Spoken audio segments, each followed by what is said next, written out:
We are global, but not necessarily in one place.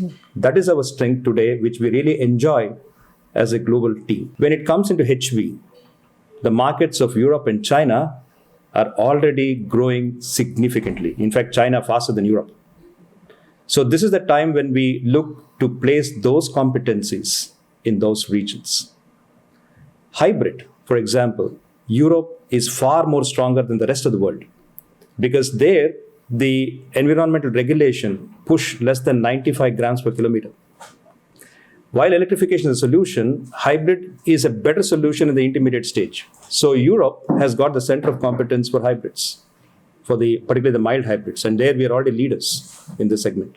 So it stays there. HV synergies between both China and Europe is utilized so that we are looking at the customer speed. When the speed is very, very quick, we look at China to ensure that we don't disappoint customers. I don't say Europe is slow, but they have a different method of introduction. So we care for that locally there. India has got software. India's software expertise goes everywhere. So now you see how we are working seamlessly as an agile global multinational company. And this is where we put the competence where it should be. If you look for HV, at the moment, sometimes we go also on conscious two different kind of a solution.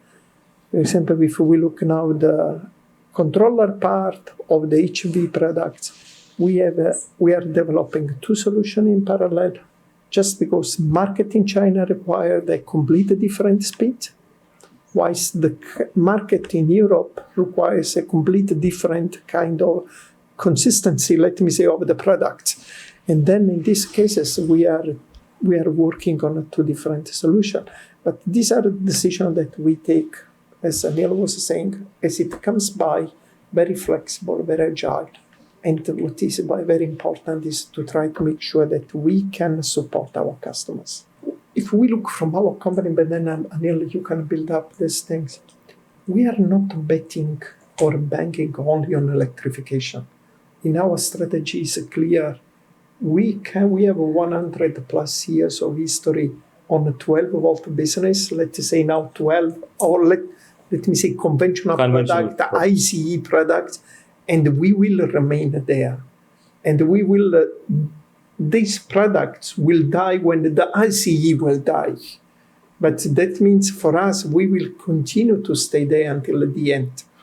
And that it means for us, we are not perceived as a company which is betting only on or just pursuing only one target.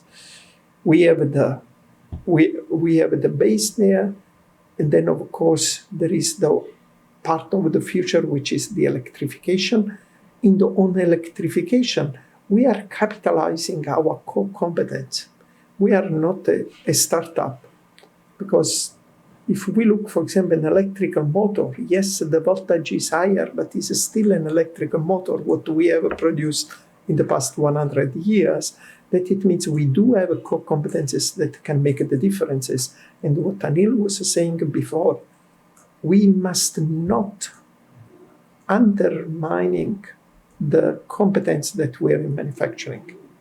Making millions of products per year with the number of the quality that we have, this is something which is definitely at the benchmark within the market. And these kind of assets that we have give us also our customer the strength. They can believe us that we want to be the last man standing, because we have proven already into the past that we can do this kind of things. But of course, as I said, everything can change. Technology can change tomorrow morning. There could be some new breakthroughs, and then we have to reconsider our content, but based on the current situation. And maybe the fuel cell has a better future to start with CV, because the battery is not a viable option with the huge weight sitting on the big vehicles. Yeah, but if you look, for example, the last mile, if you speak within the city, then it's already completely different, because the infrastructure... You have no problem with this. The infrastructure is much easier to be realized. This is up to 3.5 tonners, which is the right sort of combination, where you have a green environment within the city. But again, of course, we have a responsibility. How do we power those LCVs? So that's still a point that is very important to address, so that we are green holistically and not at the tail of the vehicles. So Atmanirbhar is what is in our heart and in our brains both. On the conventional business of starters and generators, except the core electronics, for example, the chip, India doesn't make it. We do import it. But we go to the extent of housing it in India, for example. So the diodes, for example, we don't make in India. So except for those chips and diodes, which constitute about 8% to 10% of the value, the rest of it, we are strongly localized. Not now, for many years. And that's what gives us the power to go global. So we are not only just vocal for local, but we are local for global. So this is our strength with respect to the conventional products. With the EV portfolio, we follow the same. Right? We follow the same. We have magnets. Maybe the cost of the magnets is bigger as compared to the cost of the machine itself compared to that of conventional. Apart from those which cannot be manufactured in India, which cannot be having the raw materials in India, we take them in. And apart from the magnets, the rest is 100% localized.